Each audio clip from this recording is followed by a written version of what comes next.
Okay, James. Yes. I see you decided who you're voting for this year. I get in trouble wearing other people's shirts sometimes when I go out to bars. uh, so we're covering the game you had come up with using common items that you would have. If you don't want to buy like very expensive toy soldiers, or if you're not a map cock, counter cutting out counters or whatever. Using these items for the game battle, right?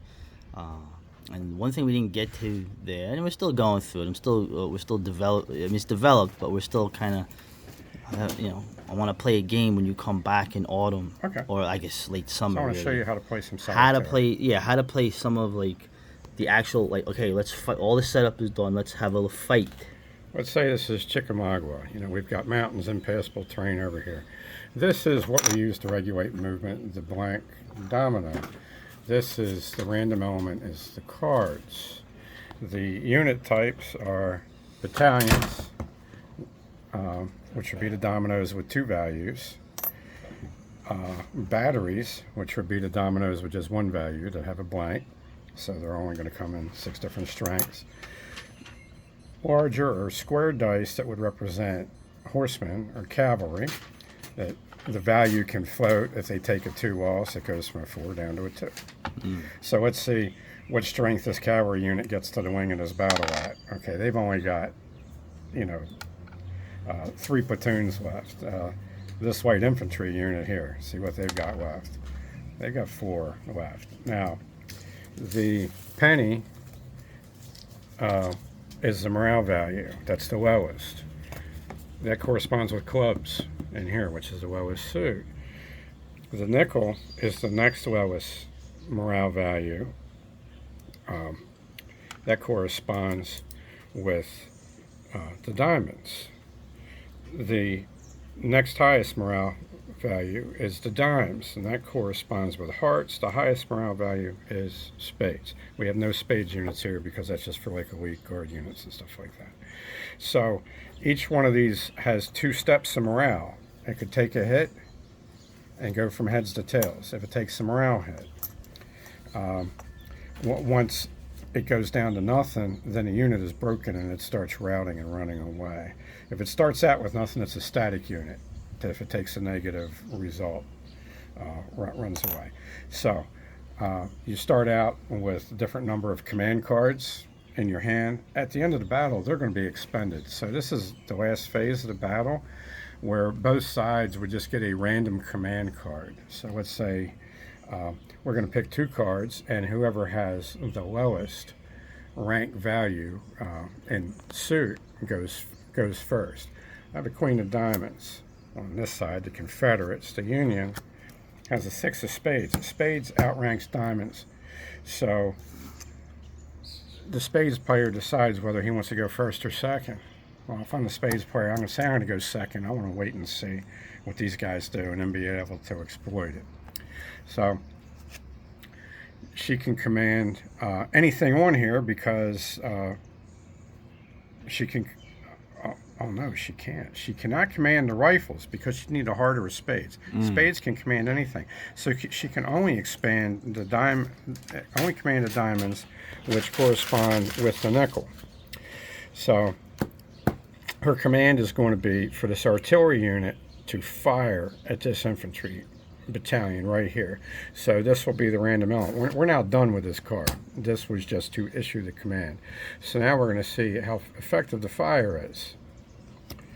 I pick a 9, and my value is only 4. But because of the range, my value would be double to an 8. I still miss. Okay, so if these guys, the range is wrong or something, they fire over their heads. Now, the 6 of spades. The spades will give a command to the infantry. Just has to close with this artillery. It's no sense to let them get dialed in. So the infantry will move they're in line instead of columns. So their movement is 3, so they're within movement range. They have 1 movement point left when they hit this artillery battle. So their strength will effectively be increased by 1, which would be 8. So they're going to pick a card. And see, this is good to pick low cards on this. The 3 is lower than the 7, so the artillery unit takes 4 points of physical damage. And as far as the morale check to see if it got broken, let's say this was a 5 artillery unit and you wanted to see if it ran or not, you would check the morale, and since the clubs is lower than this, then there would be no morale damage. But the unit was physically too brittle to withstand it. So these guys are getting annihilated. So this looks like a rout. So we'll pick again for commands for the next turn. We got diamonds here, and we got diamonds here. This diamond outranks that diamond. So these guys go first. So this light infantry is going to do a flank attack against these guys right here. So their power will be doubled. They will be an 8 because they're making a flank attack. It would be tripled if they were from behind. So they're going to roll the face cards. When you pull them for results, they're all worth a 1. An ace is worth a 1, so they like hit all the time. Okay, so a 1 minus 4 is 3. So do 3 points of damage to this unit. We would notate that on paper on the side to keep track of a battalion strength or the artillery strength. So this unit will be down to a 4, but more importantly, they have to make a double morale check because they've been hit from the flank. So getting hit from the flank, they have to make 1 morale check. So let's see if just getting hit from the flank makes these guys break and run. Yes, they've picked a suit that's higher than clubs. So the only thing they can pick to keep from breaking and running is the clubs. So these guys pitch into the river running away. So this unit is done. All right, they're routing, so they're now effectively off the map because this is where the rest of the battle is. So we'll pick again to see who goes first. Spades over here. Spades over here. The ace outranks this. So this cavalry unit is going to charge these guys. At the last moment, these people will be able to do defensive fire if they make a morale check, which means they're diamonds. They have to pick a diamond or a club. They do it. Okay, so they get to fire at 4. They do 1 point of damage against these guys. They go down to 2. These guys have to make a morale check because they took losses, see if they break and go back. Well, diamonds is their suit, so they make the morale check, and now they moved 2 movement points, so that gets added to their strength. So they have a strength of 4. They're doing their charge, and they pick a 1. So they do 3 points of damage. This guy's reduced to 1, and he has to make a morale check. So this is a shit show. It's actually working out for the end of the battle. Well, this guy picks spades, so he fails his morale check because he's represented by a diamond. So in order for him to make his morale check, he needs to pick a heart.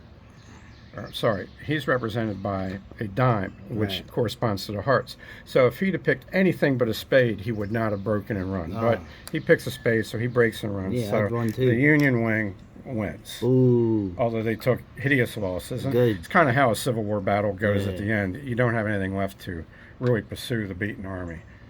These guys have taken losses. They more than likely.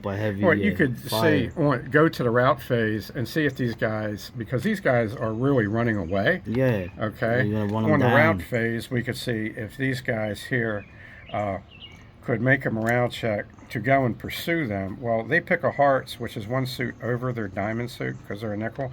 So they're like, nah, boss, we're done. Horses are tired. We're not chasing these crackers up into the hills. So, this 1 platoon of Confederate, rifles, they get away. Good old rebel. Okay. The artillery is trash. Those guys are dead. Okay. And then, most of the Union conscripts ran. Okay. So the obviously the car, like the submarine solitaire game I've been learning has been it's very big on the suit of cards. I have never done that before with a war game. There's things I skipped. Every time you pick an ace and every time you pick a face card, something special can happen. Okay, so it could maybe pull. It depends on the card. That's listed in the game. A jack usually has to do with interfering with the other person's command. The king and the ace will usually help rally. The queen usually provides you with another route card that you can only use on the route phase in defense or offense. Because the queen of weapons is the sword, and the sword is mostly used for dispatching people that are running away Right, or surrendering. yeah, So right. that's why that was done. So there are bugs in this game that hopefully the players are going to work out, or that we're going to work out. I spotted 2 of them while I was pulling cards here. Okay, good. So this Okay. is right. This is what the So testing. I didn't develop this game. I sat in the Eskimo bed and I wrote this game. I did the design, Nice. but I did not do the All right. development. Well, like I said, So there's going to be bugs in it. getting the bugs out that's like 90% of the battle in this world, probably. Exactly. So, all right, thank you, James. Thanks All for right. that. Oh, thank you. That was very interesting.